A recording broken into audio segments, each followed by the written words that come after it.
was awesome. I'm here today in the heart of Delray at Pat Miller Square, and I just got ollied by a fantastic skater named Rodney Jones. He's with the DC Wheels today, about 50 strong, and they're going 47 miles through DC, Maryland, and Virginia.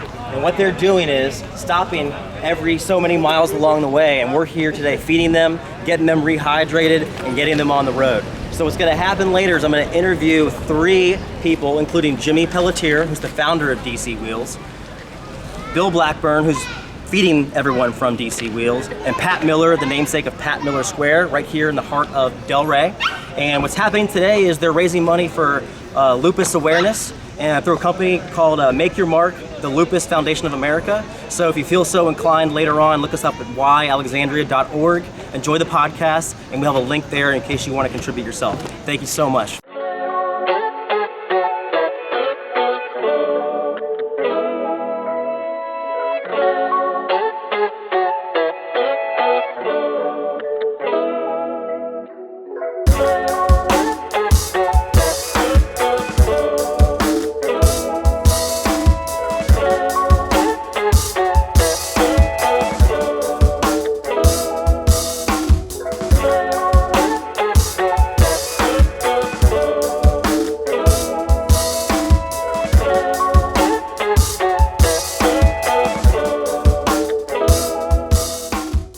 Today we're hosting a pit stop for a 47-mile journey through DC, Maryland, and Virginia by a group called the DC Wheels.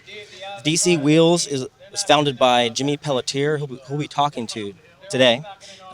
They are raising money for Make Your Mark, the Lupus Foundation of America, and they've all pledged to do the 47 miles in this sunny, hot September day. And we are about halfway through their journey. We're feeding them. We're getting them hydrated with the help of the Pork Barrel BBQ and Pat Miller, who's part of the Pat Miller Square, where they host the Delray Farmers Market. And we're here in the heart of Delray to have some great conversations with some really influential Alexandrians, and also Jimmy Pelletier, the founder of the DC Wheels, and his movement today to raise money for the Lupus Foundation of America. I have a very special guest with us today to kick off our conversations with Alexandrians with Why Alexandria, our podcast. The namesake of Pat Miller Square is here with me today. She was dedicated, the square was dedicated to her in 2017. She's a 30-year, or over 30-year now, probably 33-year Alexandria resident, 20-year board member of the Alexandria Business Association, numerous other boards, too many to mention, and she's been involved with the special events committee to include the First Thursday Taste of Delray, the Halloween Parade, the Turkey Trot, holiday tree lighting, and Art on the Avenue. She runs currently the Alexandria Farmers Market, which takes place here at Pat Miller Square, and she was named an Alexandria Living Legend in 2012. So the awesome, the perky, the fun Pat Miller. Welcome. So we're really excited to be here today, and there's a bunch of pit stops along the way for this 47-mile journey, but they got a hold of me and wanted a good place to stop in Alexandria, so I thought of you. And Pat was so willing to help. She provided fruit from the farmers market and water, and of course the space for the skaters behind me to relax and catch their breath and rehydrate before they continue along their 47-mile journey, which they're halfway through now. So thank you so much for your help today. We really appreciate it. It's my pleasure. We love having people come to Delray. You know, Delray is like the best community in the whole region, so we love showing it off.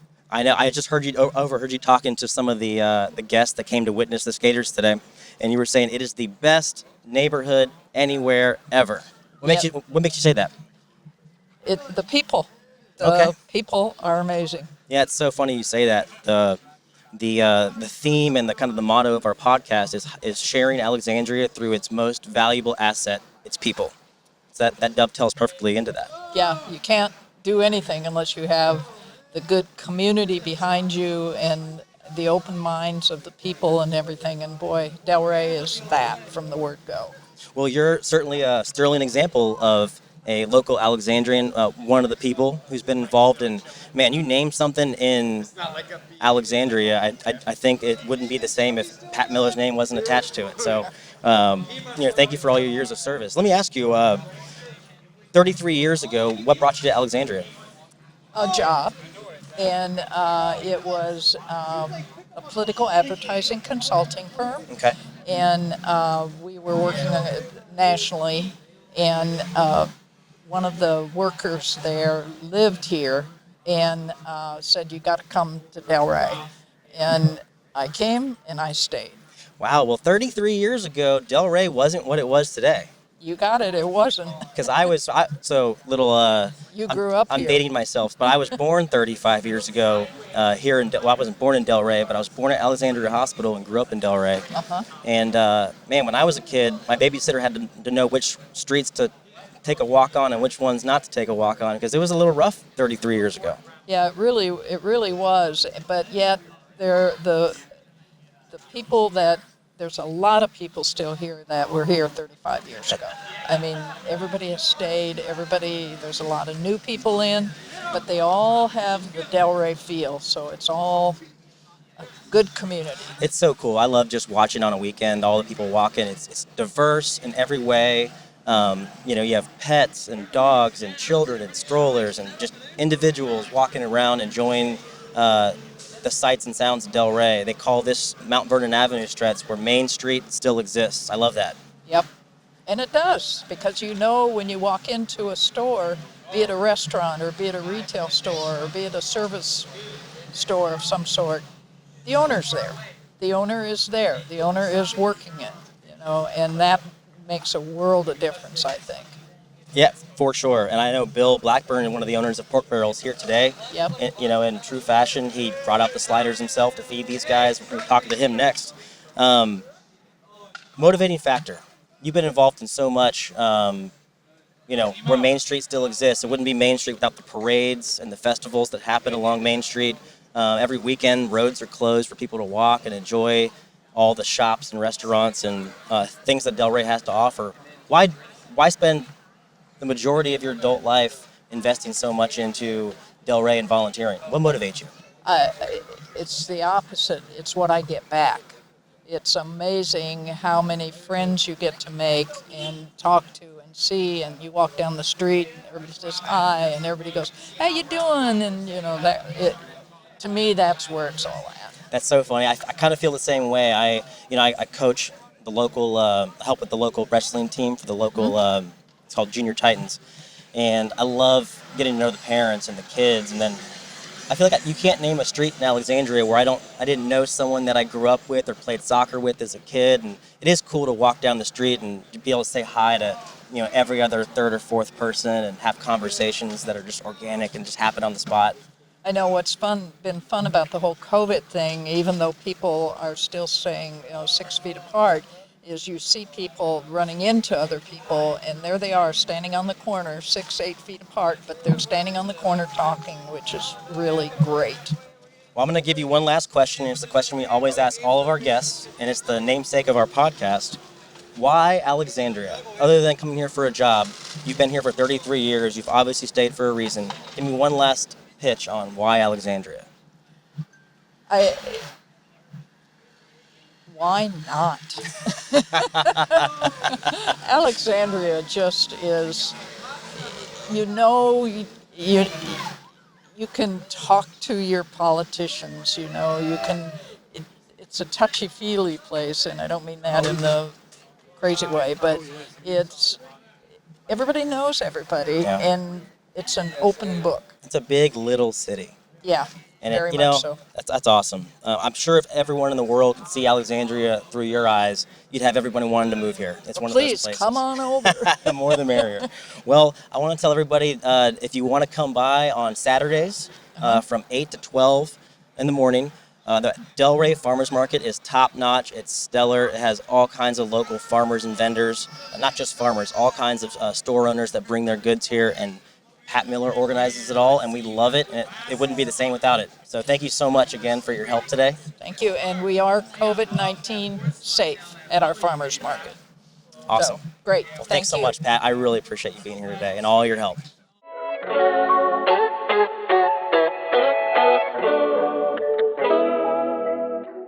All right, we have a treat for you today. I have with me a local Alexandrian. He went to George Washington University.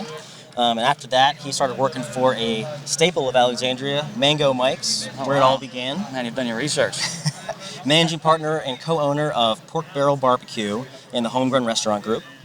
He's won awards and honors from the Alexandria Chamber of Commerce and the Delray Business Association, raised over $100,000 for the Act for Alexandria that gives money to 75 plus local charities. The man, Bill Blackburn, thank you for joining me today. I'm very glad to be here. Thank you guys for being here. And in addition to being here and speaking of treats, we really want to thank you for your help in putting together the food and refreshments for all of our skaters here today. That was really nice of you. It was our pleasure. Love to do it. All right, so after you graduated from GWU, Mango Mike's, why that move? And you're going back a ways. It was I graduated from college, and long story short, I didn't want to have a real job, so I was going to go back and work in the bars for a year or two, and then go get a real job. And 20 years later, I still haven't gotten a real job yet. So funny. I was talking to your partner Mike, and he had mentioned how you start off as a bartender and eventually worked your way up to, partner. And man, I was definitely there at Mango Mike's routinely in the the mid 2000s. Yeah. So I'm sure over the years I can almost guarantee you I served you beers. I'm positive you did. Yeah. And then what was is it Andres? Yeah. Chef Andres now? Andres Chucho. Chucho, as they call him. Yeah. I worked with Chucho for a decade. I'm sure if I were to go back in my mental reel, I would have seen you guys handing me a drink or two. Those were fun nights. We were a lot younger. So how did that happen? Go from bartender to co-owner of a chain of restaurants. I don't know. It happened gradually, and it's a long story. But I kind of found a kindred spirit in Mango Mike and a mentor, and I'm very lucky that I stumbled upon him, and we think a lot alike in our business philosophies and how we want to do business, and it's worked out well. It's funny. I actually met him for the first time, like face to face, when, long story short, the Carlisle, where a few of your restaurants are located, That's right. asked us to build some parklets for outdoor. Sweet Fire Donna's, Tequila Taco, and Whiskey Oyster. Yeah. That's right. So we put some parklets there for you guys, and I got to meet Mango Mike, and I didn't realize he was Mango Mike. I knew his name was Mike Anderson. So I started talking to him, and he mentioned Mango Mike's, and I said, "Oh, you own Mango Mike's?" And he goes, "I am Mango Mike." It's kind of like meeting Colonel Sanders. It really is. I mean, I have so many memories of that place. It's funny. Yeah, and it used to be it's such a landmark in Alexandria, and it's been 5 or 6 years now since it's been gone. So yeah, I'm starting to meet people, and you're starting to see families and kids that have never heard of it. Yeah, it's really sad. It really is. It used to be just surfboards, a landmark. Yeah, big palm trees. Yeah, such a you can see it from the highway there. That's awesome. So what makes your restaurant? Here comes some more guys. Here. There's some more skaters. They came from the other direction. There you go. Yeah. Whoop whoop. They must have gotten lost. You hear all the Hey guys. Yeah. All right. So what makes your restaurant group so special? I mean, Pork Barrel just seamlessly fits into Delray, and you've grown quickly to 6 restaurants. There's definitely a different feel about your restaurant than other restaurants I've been in. We have a focus on community, a focus on being part of the fabric of the neighborhoods that we're in. And I feel like one of the things we excel in is our restaurants always have soul. There's always a lot of character. There's always you feel like you're in a special place, not because the food's great or the food is great, but it feels real, and I think that comes across, and people respond to that. I mentioned to Pat earlier the motto of our podcast is sharing Alexandria through its most valuable asset, its people, and all the places I've been to eat and drink and hang out, the one thing that keeps bringing me back is the people. It's the bartenders, the wait staff, the managers, the people that you develop relationships with. Right. And, absolutely. Yeah. The most important ingredient.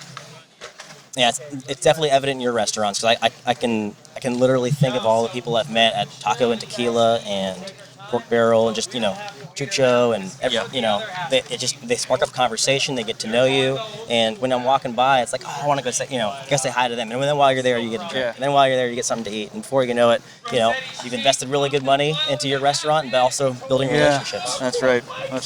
One thing that's really interesting about your restaurants that I noticed is on the receipts. Instead of just putting one big tax bill on there, you guys break it down to exactly where it goes.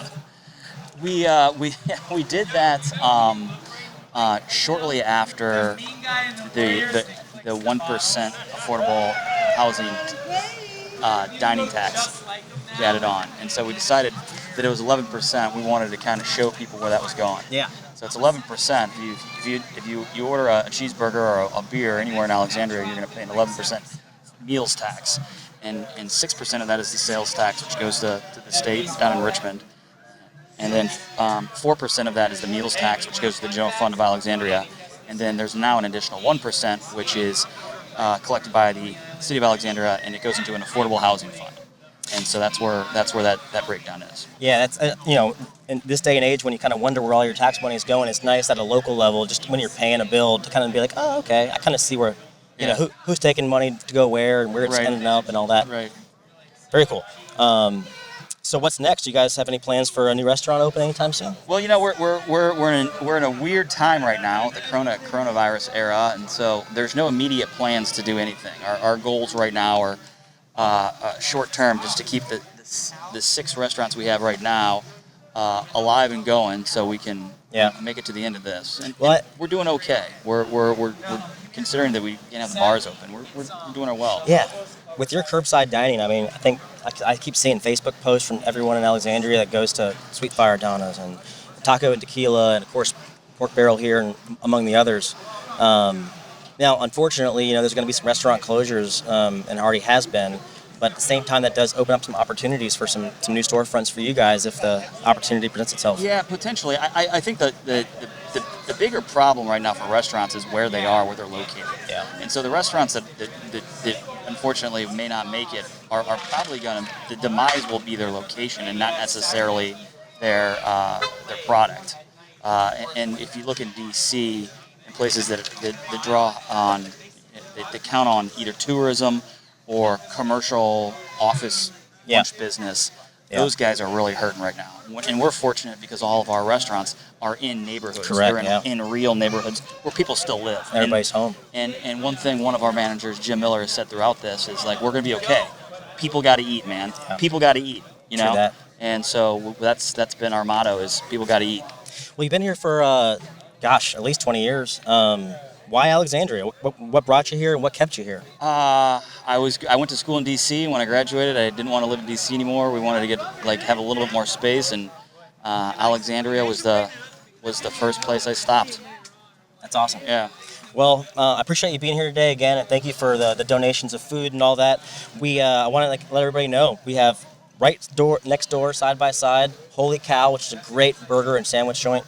Del Rey Sushi, which has amazing, I'm a big sushi connoisseur, awesome sushi presentation, and of course Pork Barrel.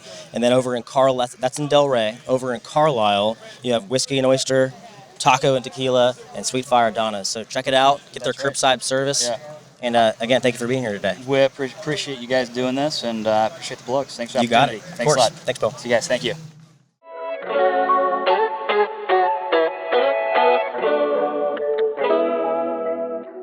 All right, our last friend and guest today on the show has been a skateboarder since 1977. Yeah. He is somewhat of an Alexandrian himself. He went to Mark Twain and then Edison High School, which is in Alexandria. He's been doing Skate Talk podcast on and off since 2013. You consider Pulaski Park your home turf? Yes, for sure. That's like our dwelling place for skateboarding. It's awesome. To the tourists it's called Freedom Plaza, but for us locals, Pulaski Park. We named it after the my buddy Mike did in the 80s after the General Pulaski statue there. Awesome. Yeah. Well, and most importantly, he is the founder of a charity organization which is raising money today for lupus, called Make Your Mark, which is a Lupus Foundation of America initiative to raise money to combat, research, and fight lupus. He also raises money all year long for underprivileged individuals, locally and nationally. And the mission of his company is to use the power of skateboarding to change and save lives. How admirable. That's awesome. Yes. Thanks for being here today. Thank you so much. It's really a privilege and an honor. And you know what's the craziest thing about coming through here, Branden?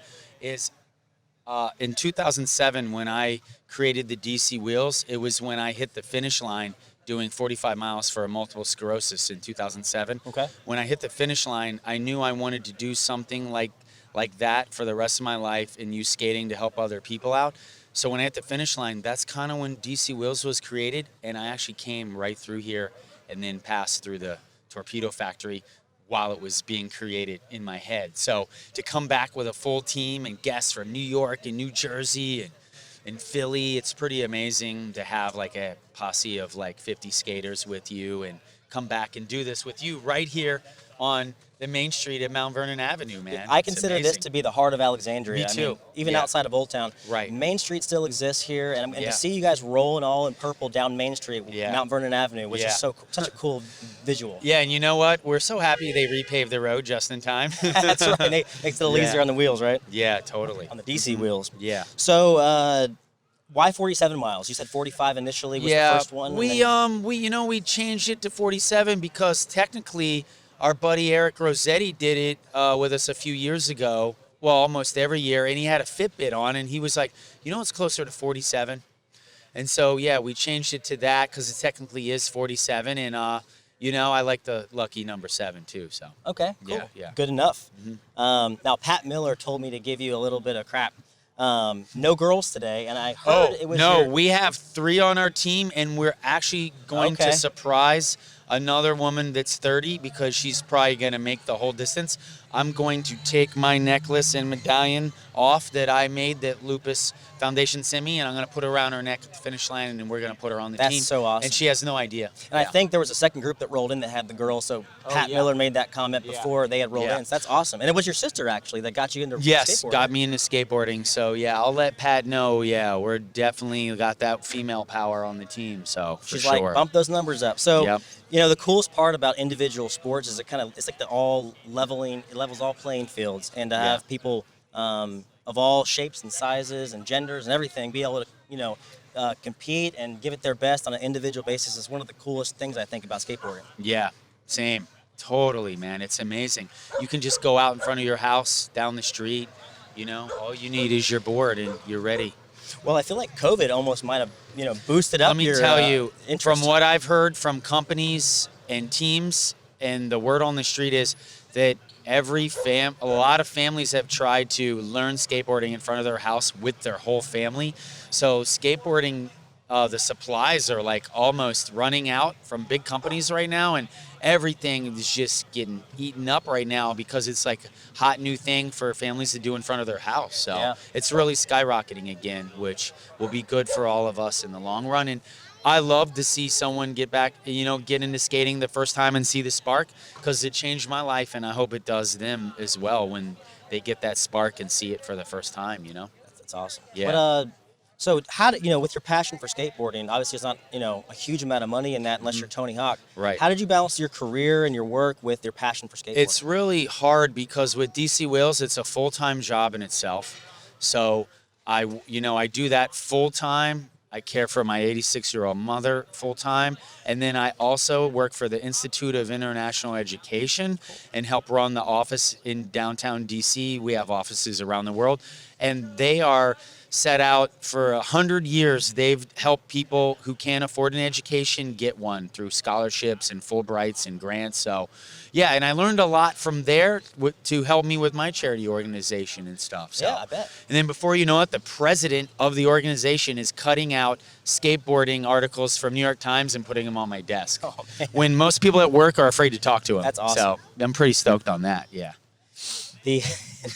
So you recently had a knee surgery? Yes, I just had knee surgery. I had a freak accident. My foot slipped off the tail when I was pushing. I was talking to a teammate. I wasn't paying attention. And I did the splits, and the inside of my knee touched the ground, and my meniscus was torn 3 years ago, and I just kind of blew it off, and it got worse through the years. So now I've had it fully repaired so I can come back full-time by November.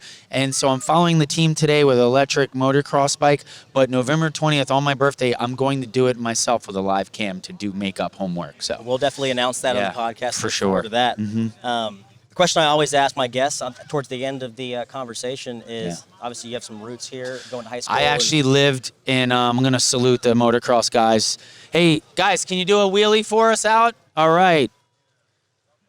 Evil Knievel's one of my heroes, so it's an honor to have these motocross guys with me. And I wear Evil Knievel's helmet proudly because Oh, he was yeah. one of the most genius promoters and stuntmen on earth. So That's so cool. yeah. Alexandria is so special to me because I actually lived in a foster home from 10 to 16. Yep. And man, Delray, Old Town, it's incredible. And you know what? You're so lucky, Brandon, because this is some of the last old towns in America that still haven't changed too much. And we're lucky because things are changing drastically. Yeah. That's also true. And I grew up in Delray here, Yeah. not too far from Pat Miller Square. And we've seen it change over the years. But the local zoning laws and some of the things that Alexandria's put into place, it keeps it quaint and nice and the neighborhoody, and they're not bringing in these huge developers and knocking down things. So I love the fact that Main Street still exists here. Delray has changed for the better, but it hasn't lost its character and its touch. Yeah, totally. Yeah, it's incredible. I love it. This town is amazing. Well, that answers the question, why Alexandria, which is the name of the podcast. Yeah. And before you head out, I want to tell everyone where they can learn more about you. So if you go to the DC Wheels on Facebook, they can find you. Yeah, or our website, which leads to all our social media spots, because more people are on those nowadays, is thedcwheels.org, and that'll lead to our Facebook page. And the Instagram, we like to keep it mysterious and have the public themselves post about us or talk about us from our events. So you can follow hashtags nowadays on Instagram, but our hashtag is the DC Wheels. So we don't have an official Instagram. I post stuff through my Jimmy Pelletier one, but actually I like it to be a community post from everyone as a whole, and even strangers. And that's how we congregate together, and we meet new friends, and it's amazing. And that's what the world needs, especially at this time, is to unify everyone. And you're helping with that today. So thank you, Brandon, so much. So, I've had my producer, Dustin, put a link on whyalexandria.org to, if you want to donate to make your mark to raise money to fight, combat, and research lupus. You can do that anytime in the next few weeks. So thank you for being here today. Thank you for 47 miles in 80-degree weather is no joke. That's an awesome. It's funny. Awesome we thing. usually do it in May, and it's 93, and I think because of COVID, we pushed it back, but I think it's a blessing in disguise now. So I think from this day forward, we're going to do 47 miles, and we're going to do it on Labor Day weekend every year, because it usually takes us 2 days to walk afterward. So then people will be able to go back to work and be able to walk You've again. already raised $5,000 pre-47-mile hike. And I know between the Zebra, our podcast, and your social media, hopefully we can boost those numbers even more and help fight a disease that affects millions worldwide. Yes, for sure. And we can't thank you guys enough for spending your time and money and effort and all the hard work to set us up today. And thank you so much. It means so much to us. And the people like you are what keep us going to continue on. And DC Wheels, I'll end it with this. DC Wheels, our team, it's a lot of it's not fun and games. All the charity stuff we do demonstrations privately for a child that might pass away in 6 months. They're terminally ill. So it's never a walk in the park. But I tell you, to use our skateboard to go down a dark tunnel and shed light, it's a blessing in disguise, and you're richer than any millionaire if you can use what you love to help other people out. And thank you for today, for helping us, talk about it. So awesome. Well, thank you for being here, and it's our pleasure to be involved, and I can't wait for next year to do it again. Awesome. Thanks, buddy.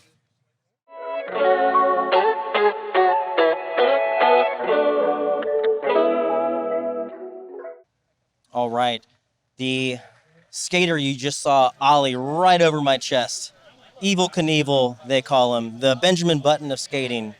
None other than Rodney Jones, a professional skater here with me today, raising money for lupus awareness. Rodney, we never met before. That was pretty incredible. Well, I thank you for letting me jump you. Most people don't volunteer for that, and you were very brave, and it worked out great. Well, your wife assured me you were a professional skater, so I thought, well, I'm not a huge guy, and worst case scenario, I get a little, clipped on the stomach or something like that. No big deal. I think that food fueled me up, helped me jump right over you. Thank you. Well, yeah, we're happy to Appreciate feed you guys today and get you hydrated. You got quite a long journey today, 47 miles for a skate-a-thon to raise money for lupus awareness. How many years have you been doing it? This is my second year doing it. I'm 41 years old, and this is a great thing for me personally because I work all the time, and I finally get to go skateboard, and I don't even have to fall. I just get to push and push and push for hours and hours. Well, I'd definitely rather be on a skateboard than running 47 miles. But Yeah. man, the ollie, man, I'm not a skater. I did some rollerblading in my day. But the ability for 2 feet to go up and for a board underneath those feet to levitate up behind the feet is like a physics anomaly, a feat of nature. How does that work? I really don't understand because I'm highly uncoordinated with everything else. It just kind of works with It's a me. feel thing, right? Yeah, it feels normal to me. Well, but- clearly you've been skating for a long time, and we really appreciate, the effort from you guys today, going 47 miles, like 50 strong, probably. Thank you guys very much. And Check us the out. DC Wheels. Thanks, Rodney. I really appreciate you Really here today. appreciate everybody, and thank you for having us. It's great awareness. Everybody, keep on keeping on. And feel We'll free to get go through it. to whyalexandria.org to donate if you feel the need or the urge. All right. Thank you.